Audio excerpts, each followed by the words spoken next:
नमस्कार दोस्तों, स्वागत है आपका हमारे चैनल पर। आज की बड़ी खबरें, नए साल में किसान होंगे माला माल।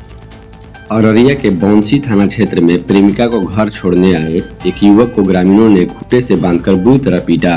गंभीर रूप से घायल युवक अमरजीत कुमार की पूर्णिया में इलाज के दौरान मौत हो गई।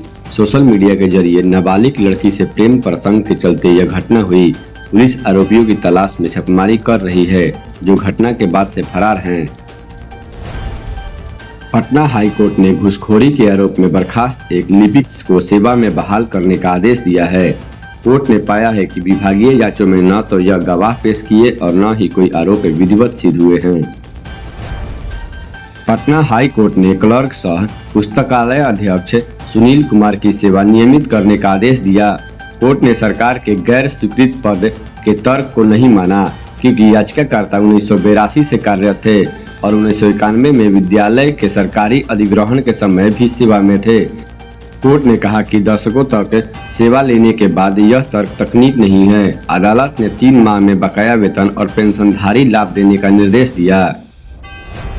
केंद्रीय संचार मंत्री ज्योतिराज सिंधिया ने बीएसएनएल निर्देशक विजय बंजाल के खिलाफ कार्रवाई का आदेश दिया है।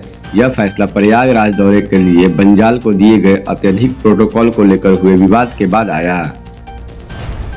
नेपाल में निष्पक्ष चुनाव सुनिश्चित करने के लिए नवलपरासी जिला प्रशासन भारत नेपाल अंतर्राष्ट्रीय सीमा त्रिवेणी को 3 मार्च की रात से 6 मार्च की रात तक 72 घंटों के लिए सील करने का निर्णय लिया है।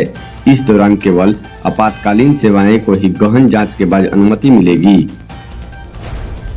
मेघालय विधानसभा में सीएम कॉनराड संगमा और विधायक मेहताब चांदी संगमा के बीच पशुधन शिक्षा परियोजनाओं में देरी पर बहस हुई। मेहताब ने वेटरनरी, फिशरी और डेयरी कॉलेजों की प्रगति पर सवाल उठाया। सुप्रीम कोर्ट के चीफ जस्टिस सूर्यकांत ने एनसीईआरटी की 8वीं कक्षा की किताब में न्यायपालिका में भ्रष्टाचार की चैप्टर शामिल किए जाने पर नाराजगी जताई। सीजीआई ने कहा, किसी को भी न्यायपालिका को बदनाम करने का इजाजत नहीं दी जाएगी। सुप्रीम कोर्ट ने स्पष्ट कर दिया है कि पश्चिम बंगाल में जारी वोटर लिस्ट के स्पेशल इंटीग्रेशन रिवीजन SIR में पहचान के लिए 10वीं के प्रवेश पत्र को प्रमाण पत्र के साथ लगाया जा सकता है। चीफ जस्टिस सूर्यकांत और जस्टिस जयमाल्या बगजी और जस्टिस विपुल एम पंचाली की पीठ ने वरिष्ठ अधिवक्ता DS नायडू की ओर से मामले को उल्लेख करने के बाद आदेश पारित किया। झारखंड के मुख्यमंत्री हेमंत सोरेन की सुप्रीम कोर्ट से बड़ी राहत मिली है। सर्वोच्च अदालत ने उनके खिलाफ शुरू की गई क्रिमिनल कार्रवाई पर फिलहाल रोक लगा दी। यह कार्रवाई डायरेक्टर ऑफ एनफोर्समेंट की शिकायत के आधार पर शुरू की गई थी।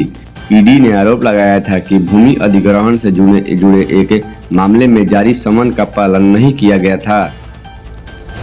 प्रधानमंत्री नरेंद्र मोदी बुधवार को नई दिल्ली से इजराइल के लिए रवाना हुए, जहां वे 2 दिवसीय यात्रा पर रहेंगे। इस दौरे के दौरान प्रधानमंत्री मोदी इजराइल के प्रधानमंत्री बेंजामिन नेतन्याहू से मुलाकात करेंगे। पीएम मोदी की इस यात्रा के दौरान इजराइल की संसद को भी संबोधित करेंगे। प्रधानमंत्री मोदी के स्वागत में इजराइल की संसद भारतीय तिरंगे के रंग में सज रही है। इजराइल यात्रा से पहले आज यहूदी देश के प्रमुख अखबार जेरूसलम पोस्ट के फ्रंट पेज पर पीएम मोदी की विशेष मौजूदगी देखने को मिली। बिहार में बिजली बिल जमा नहीं करने वाले उपभोक्ताओं के खिलाफ अब सख्त कार्रवाई शुरू हो गई है। विभाग ने साफ कर दिया है कि 5,000 रुपए या उससे अधिक बकाया रखने वालों को कनेक्शन भी काटा जा सकता है। इसके लिए विशेष अभियान चलाया जा रहा है, जो मार्च तक जारी रहेगा। भारतीय T20 के कप्तान सूर्य कुमार यादव की पत्नी दिविशा सेठी ने मुंबई के रियल एस्टेट मार्केट में एक बड़ा निवेश किया। Real estate data company CRE matrix के मुताबिक दिविशा ने मुंबई के चबुरा स्थित देवनार इलाके में 7.18 करोड़ रुपए का एक आलीशान फ्लैट खरीदा है। यह flat Godrej sky terrace project में है। सूर्य कुमार यादव इस समय भारत और श्रीलंका में हो रहे T20 वर्ल्ड कप 2026 में खेलने में व्यस्त हैं। इस बीच परिवार का प्रॉपर्टी पोर्टफोलियो और बड़ा हो गया। इस प्रोजेक्ट में उनका पहले से भी एक घर मौजूद है। बिहार के बक्सर के चौसा में एक शादी समारोह में जयमाल के दौरान प्रेमी ने दुल्हन आरती कुमारी को गोली मार दी। गंभीर रूप से घायल दुल्हन का इलाज के लिए बनारसी रेफर किया गया है।